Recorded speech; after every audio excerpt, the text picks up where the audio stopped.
back to Storytime with Dave Booker. Appreciate you coming back. It is with a heavy heart and gnashing of teeth that I announce that today is our last two readings, or our last reading of chapter 6 and 7 of Kor-Thank, Barbarian Valley Girl. I have enjoyed reading this and have gone well beyond where we're reading today. I hope you've gotten your copy, and I hope you're enjoying this as much as I am. Let's get to it then, huh? Black clouds roiled overhead. Off to the east, bolts of lightning struck the mountains, marring the air with rock geysers. A loud boom sounded from above, and rain followed thunder. Sand became mud. Kor-Thank sank to his knees and clutched the air. "My fighter!" He pounded the silt with a battle-scarred fist. "Bring him back, Akanax! Bring him back, damn you!" Holly wandered through Atherton's halls, humming softly beneath her breath. As far as she knew, she'd never taken a psychedelic. To maintain her sanity, she'd suppressed her memory of the event. So she had no context for the blooming calm within her belly or the mess of fractals webbing through her vision. She took a seat on a darkened staircase, gaping at the wire frames crawling through the air. So beautiful. Suddenly, yellow luminescence flooded her sight. The world collapsed into a light-speed blur, erasing her ability to think or focus. There was no Holly, there was no Atherton, there was only this merciless intelligence, bombarding her with fractal after fractal after fractal. Oh God, make it stop. She wasn't everything, she wasn't nothing. She still wanted to be. Holly's body clutched its head. "No, please! Fix us, damn you!" Kor-Thank's belly shone with energy. Waves of light set him ablaze, causing his bones to glare through his skin. "Fix this!" The clouds overhead erupted with bolts, printing glowing veins across the Elysian night. "Fix this!" As purple lightning electrified Kor-Thank, Holly flew into a technicolor vortex. The cyclone tore at her very being, causing the edges of her limbs to fray and waver. For a terrifying instant, she was afraid she might become completely undone. A harsh rumble sounded from below. She looked down and saw a light-formed oval, ringed by a circle of spinning rocks. The oval bulged and stretched, then slowly began to split in half. A muscled figure breached the dome, gripping the spinning rock ring with gnarled pair of hands. He flexed meddling and squirted out. As he tumbled upward, his outline blurred, matching Howley's indistinct form. They leveled out and spun in tandem, directly across from each other. "Hey! Hey!" Her mental yell spilled from her lips. The words took form as vibrating letters. He looked widely around and met her gaze. An azure beam shot from his forehead and lasered in on hers. Holly flinched, expecting a jolt, but none came. Unlike their surroundings, the beam stayed even and steady. Holly went first. "Do I know you?" he finished. Teeny laughter rocked their minds. Holly looked toward its source. There were hazy faces outside the storm. Somehow, she was able to intuit they were otherworldly beings, extra-dimensional psyches that were changing existence by shifting their perspective. "Stop it!" she screamed. "Stop fucking with me!" Her muscled companion followed her gaze. His eyes narrowed in puzzlement, then widened in anger. "Fight me!" he roared. "Fight me in battle, ye arcane lurkers!" They giggled again. It sounded like a cross between a dissonant harp and electric guitar. The noise was accompanied by a distinct pressure, like she was gaining altitude and her ears were going to pop.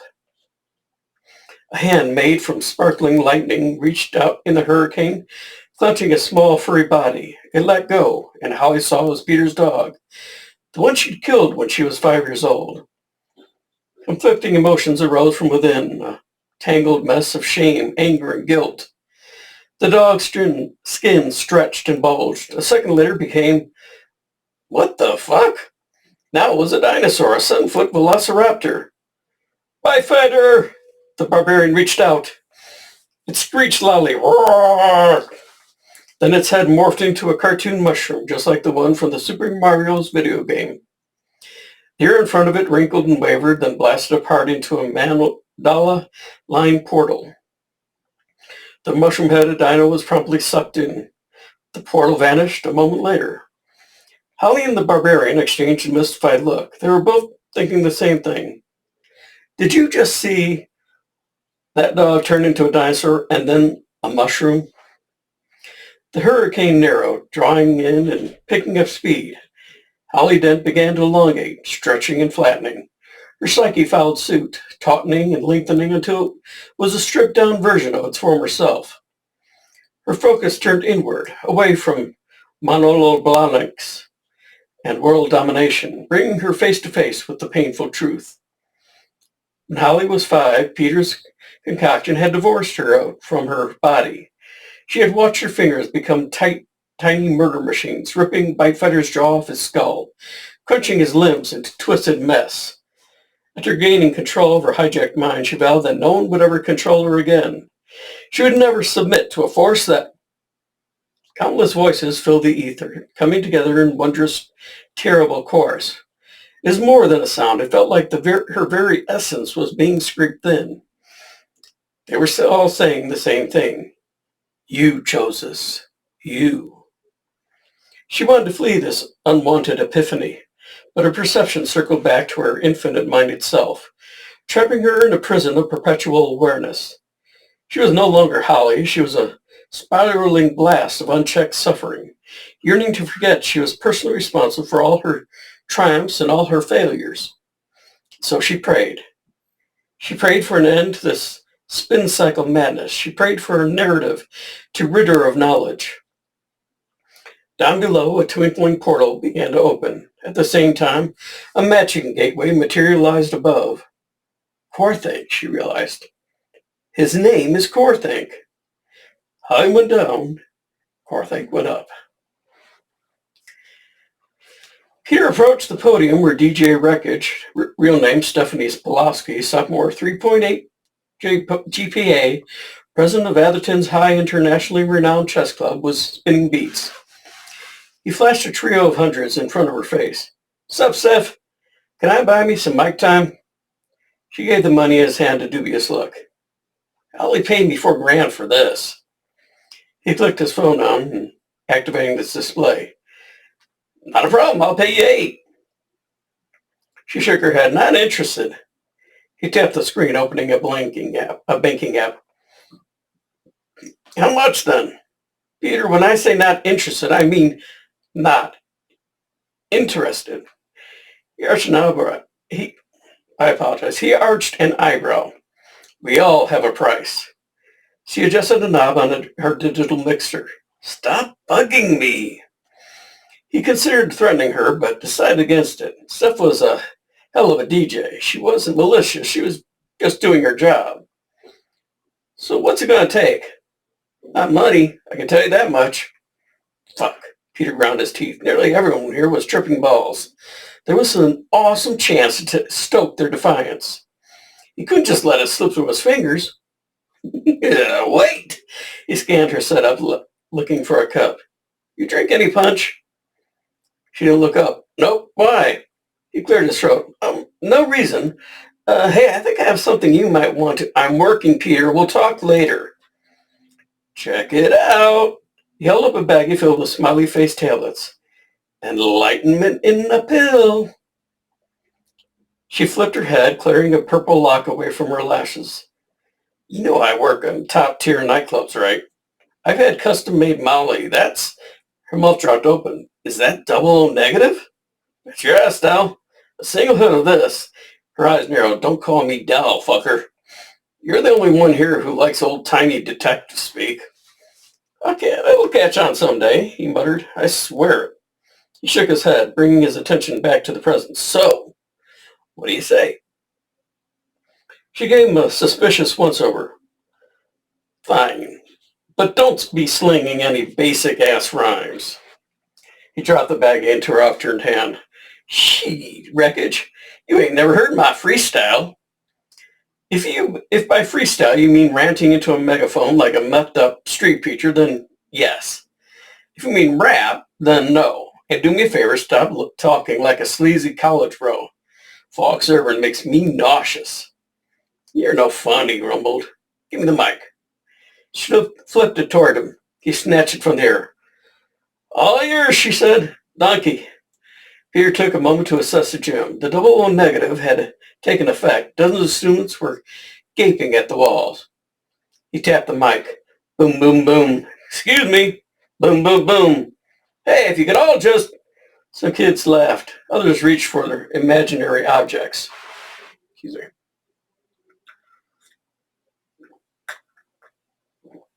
Hey, yo, listen the fuck up. Hundreds of eyes converged on the podium. He nodded briskly. Cool. I just want to say that everyone here is tied to ANOS. We all suffer from their heinous bullshit. Those evil fucks are wasting billions of dollars cutting apart freaky-ass life forms so they can, what? Invent new ways to microwave protesters. Yo, that ain't us. We're supposed to be fucking A. Goddamn monsters, fuck ain't us. Peter pointed the mic at the guy who just spoken. Jesus Rodriguez, three-time award winner of the annual robotics competition, as well as seventh period's marijuana kingpin. That's right, Jesus knows. Yo, we need to course correct. Because let me tell you, the way their parents did it, it may have worked before, but the world's accelerating. Old school shit just ain't gonna cut it. We need to be light-speed ninjas without turning into evil-ass overlords. Of course, a fuck yes, along with anus can eat my anus. And holy shit, I'm merging with all that is and all that was. It erupted from the highest balls partygoers. Peter shot a finger at DJ Wreckage. She pressed a hand to her headphones and cued up the beat. Peter chopped the air with his non-mic hand, stealing the show from Kanye or Taylor or wherever the fuck's hologram was being projected on the dance floor. Open your mind, fuck space and time. Blitz of whoop like be spilling from my rhymes. Fuck the machine trying to shit on us teens. We breached the side door like Black Ops Walkart. Casting magic spells, rolling 9D, 12S, blasting through anus like Mandingo through an anus. Rousing cheers filled the gym. Peter turned the mic outward and screamed, fuck the machine! Fuck the machine, the students roared. He flipped the mic back around. Fuck anus! Fuck anus! Size moves duplicate. Delicate, light speed syndicates, troll academic mendicants with non-dual predicate. Lusted antibodies formed into letters, spelling out the future of you, we, I, better. His lids drooped. Gorgeous invective tumbled from his lips. Funk anus anuses, fuck $ heinousness, not fist and just crippling, hail the acid trip Christian. Thunderous approval echoed throughout the gym. Fists and phone screens punched skyward, filling Peter with hope and elation. Fuck Holly, fuck Anus, fuck Blake, right here, right now, everything was perfect. When magic lightning struck Kor-Thank, a corresponding blast crossed the interdimensional bleed and electrified Atherton, shortening out the power grid for 33 seconds. That was more than enough time for Fido the chimp, Fido to the students, Reptar to Peter, to step out from his alloyed enclosure. The curious simian had wandered the halls, breaking into a vending machine, and even eating 7 bags of Lays. But now, piercing screams split the air. Holy shit, Fido's loose! Peter stopped rapping and looked wildly around. Reptar was wearing a sparkly party hat, scampering across a set of half-folded bleachers. Holy shit, Peter breathed. He hopped off the stage and sprinted toward his buddy. Enos was going to deploy the remote-operated drones. If they got to Reptar, they'd open his head with a goddamn bullet. An agitated chimp at a high school dance? They'd put him down the first chance they got. Reptar streaked past Blake, who was deep in the throes of double O negative. The Jack pointed at the chimp with a shaking finger. You're not me! You're not me! Reptar paid him no mind. He jumped off the bleacher and kick-pushed a wall, transitioning into a sideways somersault. He landed near a table, snatched up a tray of buttercream sheet cake, and mouthed it down in a hungry snap.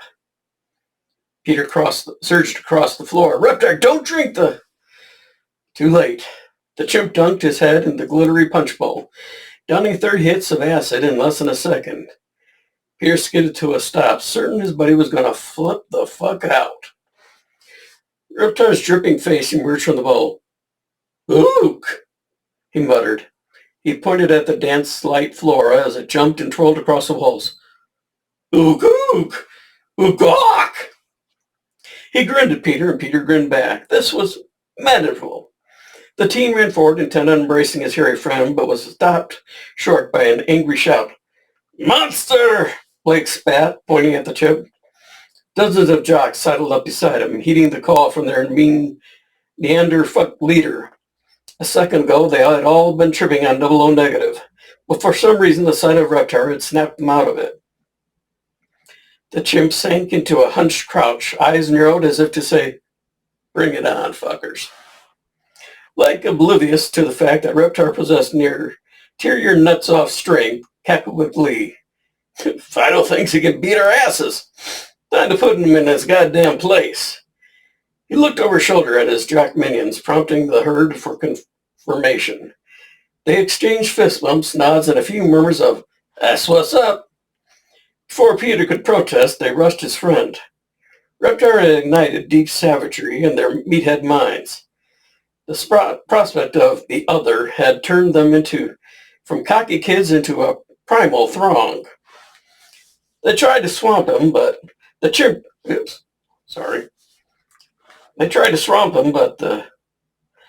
reared up and flung his arms out, sending handfuls of jocks reeling across the floor.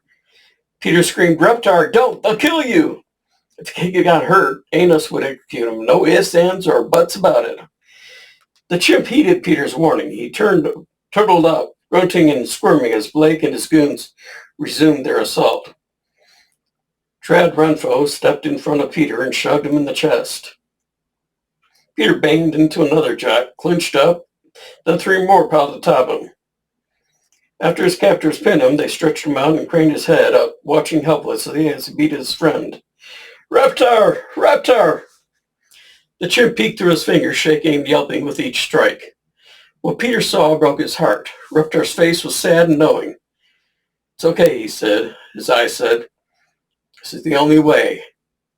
No, Peter sobbed, no!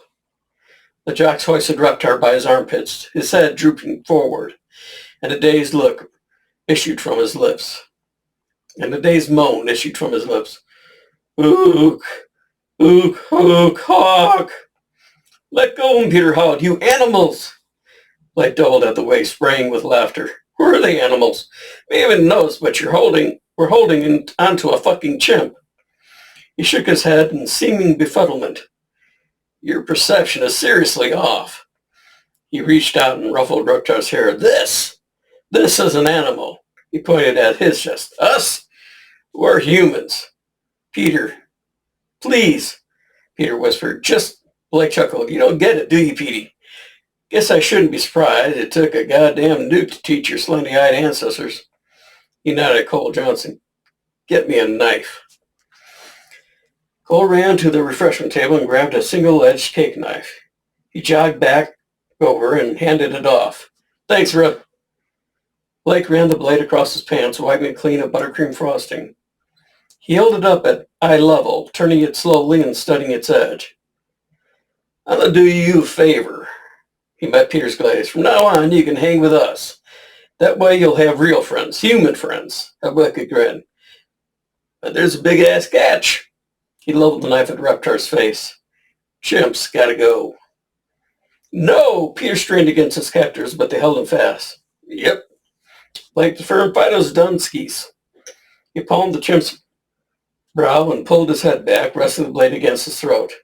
Shake it out. You lose your only friend, but you gain some new ones. It's all good. You can't make an omelet without breaking a few.